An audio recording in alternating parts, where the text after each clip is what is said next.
Hello students, welcome to आकाश। हमारे इस video session में हम बात करेंगे स्टेट वाइज नीट काउंसलिंग का। Now let's start. तो हम बात करते हैं पंजाब एमबीबीएस एंड बीडीएस। हम डिस्कस करेंगे seat matrix, cut off analysis and the counselling process. ठीक है, एक ऑफिशियल वेबसाइट आपको दिया हुआ है यहाँ पे। हम आपको यही सजेस्ट करते हैं कि नीट एग्जाम होने के बाद आप रेगुलरली इस वेबसाइट को चेक करते रहें फॉर द लेटेस्ट अपडेट्स। ठीक है, पंजाब एमबीबीएस सीट मैट्रिक्स। ठीक है, एक मैप आपको दिखाई दे रहा होगा। ये सारे एमबीबीएस के कॉलेज हैं जो यहाँ पे लिस्टेड हैं। इनमें गवर्नमेंट कॉलेजेस और प्राइवेट कॉलेजेस हैं। थोड़ा सा डिटेल में हम इसे देख लेते हैं। तो हमारे पास टोटल जो कॉलेजेस हैं एमबीबीएस के लिए वो 12 हैं। सीट्स की अगर बात करें तो 1800, गवर्नमेंट कॉलेज की हम बात करें तो 5, और टोटल सीट्स की हम बात करें गवर्नमेंट का तो 850 हमारे पास है। अगर हम प्राइवेट एमबीबीएस कॉलेज की बात करते हैं तो वो 7 हैं, और टोटल सीट्स की अगर हम बात करते हैं तो वो हमारे पास 950 है। ठीक है, ये देखिए एक लिस्ट है गवर्नमेंट मेडिकल कॉलेजेस का। जो पंजाब में जो गवर्नमेंट मेडिकल कॉलेज हैं ये उनका लिस्ट है। आपको यहाँ पे कॉलेज का नाम मिलेगा, कॉलेज का लोकेशन मिलेगा, उसका टाइप मिलेगा और इनटेक मिलेगा। इनटेक मींस उसमें कितना सीट्स है पर ईयर, पर्टिकुलर कॉलेज कितने बच्चों को एनरोल करता है। ठीक है, और ये जो लिस्ट है वो है प्राइवेट मेडिकल कॉलेजेस का। सेम है, कॉलेज का नाम रहता है, लोकेशन रहता है, मैनेजमेंट टाइप रहता है और इनटेक रहता है। ठीक है, चलिए अब हम बात कर लेते हैं पंजाब बीडीएस सीट मैट्रिक्स का। ठीक है, कि पंजाब में जो डेंटल कॉलेजेस हैं वो टोटल कितने हैं, कितनी सीट्स हैं, प्राइवेट कितने हैं, गवर्नमेंट कितने हैं। मैप आपको स्क्रीन पे दिखाई दे रहा है। डिस्ट्रिक्ट वाइज जो कॉलेज हैं वो हमने यहाँ पे शो किए हुए हैं। ठीक है, डिटेल से अगर हम देखते हैं तो टोटल कॉलेजेस जो हमारे पास बीडीएस के हैं वो 16 हैं। टोटल जो सीट हैं वो 1350 हैं। टोटल जो गवर्नमेंट कॉलेजेस हैं वो हमारे पास 2 हैं। टोटल जो सीट है हमारे पास बीडीएस की गवर्नमेंट वो हमारे पास 100 है। और टोटल अगर हम बात करें प्राइवेट कॉलेजेस की तो वो हमारे पास 14 है। और अगर हम टोटल सीट्स की अगर हम बात करते हैं तो वो हमारे पास 1250 है। ठीक है, डेंटल कॉलेजेस का लिस्ट आपके सामने है। कॉलेज का नाम, कॉलेज का लोकेशन, उसका मैनेजमेंट टाइप और उसका इनटेक। ठीक है, मैं आपको सजेस्ट करता हूँ कि ये जो लिस्ट है इनका आप स्क्रीनशॉट ले लीजिएगा। ठीक है, फ्यूचर में आपके काम आ सकता है। चलिए अब हम बात कर लेते हैं कट ऑफ के लिए। ठीक है, कि 2023 में पंजाब में जो गवर्नमेंट मेडिकल कॉलेजेस हैं उनका कट ऑफ क्या था। This one for the open category, OBC category and EWS category. ठीक है, इसी तरीके से अगर हम देखते हैं कि लास्ट ईयर जो प्राइवेट मेडिकल कॉलेजेस हैं पंजाब के उनका कट ऑफ क्या था। General category, OBC category and SC category. Okay, जो कट ऑफ आपने देखा गवर्नमेंट कॉलेज का कट ऑफ और प्राइवेट मेडिकल कॉलेज का जो कट ऑफ आपने देखा ये 2023 का कट ऑफ है। ठीक है, तो इनको देख के आपको एक रफ आइडिया आ जाएगा कि इस साल कट ऑफ क्या रहने वाला है। ठीक है, मैं आपको एक फैक्ट देता हूँ।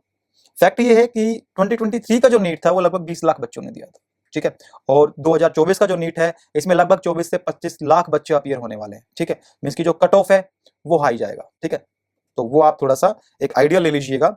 चलिए हम बात करते हैं पंजाब स्टेट मेडिकल काउंसलिंग कि वहां के जो प्राइवेट कॉलेजेस हैं, वहां के जो गवर्नमेंट कॉलेजेस हैं, उनमें जो सीट का डिस्ट्रीब्यूशन है वो किस बिहाफ पे हुआ है, किस तरीके से हो रखा है। ठीक है, अगर हम जीएमसी की बात करते हैं गवर्नमेंट मेडिकल कॉलेजेस तो वहां के जो 85% जो सीट्स हैं वो रिजर्व्ड है पंजाब के लोकलाइट्स के लिए, और रिमेनिंग बचा हुआ जो 15% जो सीट है वो एआईक्यू कोटा के थ्रू आता है। अगर हम फी की बात करें पंजाब के गवर्नमेंट मेडिकल कॉलेजेस का तो लगभग आपको 1,66,000 रुपया पे करना पड़ेगा पर एनम। ठीक है, और उसी तरीके से अगर हम बात करते हैं एसएफआई का, private medical college self financing institutes का, तो जनरल कोटा 50% है एंड मैनेजमेंट कोटा 50% है। ठीक है, बट जो मैनेजमेंट कोटा 50% है उसमें से 30% जो है वो एनआरआई सीट्स रिजर्व्ड है। ठीक है, तो अगर हम फी की बात कर लेते हैं प्राइवेट मेडिकल कॉलेजेस की, जनरल कोटा लगभग आपको 3,86,000 रुपए पर एनम पे करना पड़ेगा। अगर एआईक्यू कोटा के थ्रू आप जाते हैं तो लगभग 9.22 लाख रुपए आपको पर एनम पे करना पड़ेगा। अगर एनआरआई की फी की बात करते हैं तो वो फी जनरल कोटा से और एआईक्यू कोटा से काफी हाई रहती है, और जो फी का फॉर्मेट है वो यूएसडी डॉलर्स होता है।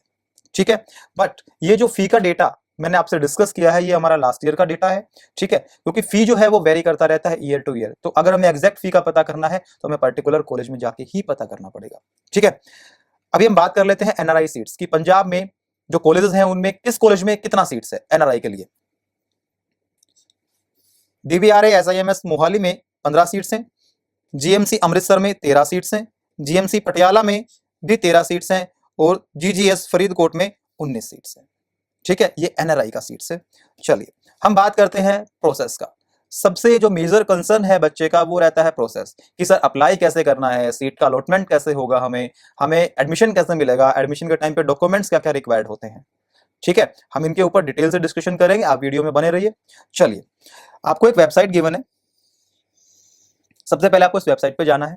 आपको रजिस्ट्रेशन करना है, आपका यूजर नेम और एक पासवर्ड जनरेट होगा, अब आपको फ्यूचर रेफरेंस के लिए सेव कर लेना है, ठीक है। फिर वहां पे जो भी डॉक्यूमेंट्स रिक्वायर्ड होते हैं, जो वेबसाइट पे डॉक्यूमेंट्स का जो फॉर्मेट होता है, वो आपको बोलेंगे डॉक्यूमेंट्स आपको सबमिट करने हैं, तो आपको वो डॉक्यूमेंट्स वहां पे अपलोड कर देने हैं। उसके बाद the publication of merit list, ये स्टेप कंप्लीट करते ही पब्लिकेशन ऑफ मेरिट लिस्ट, कुछ टाइम के बाद जिन बच्चों ने वहां पे रजिस्ट्रेशन किया था उनकी नीट रैंकिंग के बिहाफ पे एक मेरिट लिस्ट पब्लिश होती है उसी वेबसाइट पे, ठीक है। अगर आप उस लिस्ट में लिस्टेड हैं तो आपको अपने R1 काउंसलिंग के राउंड 1 के लिए आपको ऑनलाइन चॉइस फिलिंग करना पड़ेगा, आपके डिजायर्ड जो कॉलेज हैं वो आपको वहां पे फिल करने पड़ेंगे, ठीक है। फिर आपको उन कॉलेज में जो आपने चॉइस फिल किया था उनमें से कोई भी एक कॉलेज आपको अलॉट हो जाता है आपकी रैंक के बिहाफ पे, और जो कॉलेज आपको अलॉट हुआ है वहां पे आपको अपने डिजायर्ड डॉक्यूमेंट्स के साथ, रिक्वायर्ड डॉक्यूमेंट्स के साथ आपको उस कॉलेज में रिपोर्टिंग करना होता है, ठीक है। अब डॉक्यूमेंट्स क्या क्या रिक्वायर्ड होते हैं ये हम आगे डिस्कस करेंगे। चलिए हम बात करते हैं एलिजिबिलिटी के बारे में। सबसे पहले देखिए क्लोज स्टेट, पंजाब जो है वो एक क्लोज स्टेट है, मींस की जो आउटसाइडर्स हैं, जो किसी और स्टेट से बिलोंग करते हैं, वो पंजाब के प्राइवेट मेडिकल कॉलेज में भी एडमिशन नहीं ले सकते हैं, ठीक है। वो सिर्फ वहां की डीम्ड यूनिवर्सिटीज में एडमिशन ले सकते हैं अगर वहां पे कोई डीम्ड यूनिवर्सिटीज है तो, ठीक है। चलिए, अगर आप जो सीट्स पंजाब के लिए रिजर्व्ड है आप उनके लिए क्लेम करना चाहते हैं तो आपकी एलिजिबिलिटी क्या होनी चाहिए वो देखिए। The candidate who has study for a period of 5 years इन पंजाब, अगर आप किसी और स्टेट से बिलोंग करते हैं बट आप पिछले 5 साल से पंजाब में पढ़ रहे हैं तो आप उन सीट्स के लिए क्लेम कर सकते हैं, ठीक है। And the candidate who has studied 11th and 12th class from the Punjab, अगर आपने 11वीं और 12वीं पंजाब स्टेट से की है और आप किसी और स्टेट से बिलोंग करते हैं तो भी जो सीट्स पंजाब के लोकलाइट्स के लिए रिजर्व्ड है आप उनके लिए क्लेम कर सकते हैं, ठीक है। अभी हम डिस्कस कर रहे थे डॉक्यूमेंट्स के बारे में कि एडमिशन के टाइम पे क्या क्या डॉक्यूमेंट्स हमें रिक्वायर्ड होता है, ठीक है। 10th एंड 12th का आपका सर्टिफिकेट होगा, नीट यूजी का आपका मार्कशीट रहेगा, डोमिसाइल सर्टिफिकेट आपका होगा, कैटेगरी सर्टिफिकेट चाहिए होगा, पीडब्ल्यूडी सर्टिफिकेट चाहिए होगा if belongs, passport size photographs आपको चाहिए होंगे और एक गवर्नमेंट आईडी प्रूफ आपको चाहिए होगा। ये सारे डॉक्यूमेंट्स आपके एडमिशन के टाइम पे रिक्वायर्ड होते हैं, ठीक है। ये डॉक्यूमेंट्स सभी लेके जाइएगा ताकि आपको परेशानियों का सामना ना करना पड़े। चलिए हम बात करते हैं स्कॉलरशिप का। पंजाब गवर्नमेंट, वहाँ के जो बच्चे हैं, पंजाब के जो बच्चे हैं जो आर्थिक रूप से कमजोर हैं उनके लिए पंजाब गवर्नमेंट एक स्कॉलरशिप प्रोग्राम रन करती है, ठीक है। उसके बारे में हम बात करते हैं। जो स्कीम है उसका नाम है पोस्ट मैट्रिक स्कॉलरशिप स्कीम, सिर्फ SC कैंडिडेट के लिए होती है पंजाब के। क्राइटेरिया ये है कि आपकी फैमिली का जो एनुअल इनकम है वो 2.5 लाख रुपए से ज्यादा नहीं होना चाहिए, ठीक है, तभी आप उसको अवेल कर पाएंगे, ओके। अगर आपको स्कॉलरशिप से रिलेटेड कोई भी ज्यादा इंफॉर्मेशन चाहिए तो हमने एक वेबसाइट का लिंक दिया है आपको, आप इस वेबसाइट को विजिट कीजिए, यहाँ पे आपको डिटेल्ड इंफॉर्मेशन आपको वहां पे देखने को मिल जाएगी, ठीक है। चलिए, अगर हम बॉन्ड्स की बात करते हैं तो पंजाब में किसी भी प्रकार का बॉन्ड नहीं होता है, मींस आपने MBBS किया, आप प्राइवेट गवर्नमेंट फॉरेन आप जहां भी जॉब करना चाहते हैं, जहां भी आप हॉस्पिटल खोलना चाहते हैं, आप अपनी मर्जी से कर सकते हैं, वहां की गवर्नमेंट आपको फोर्स नहीं करती है किसी भी तरीके से, ठीक है।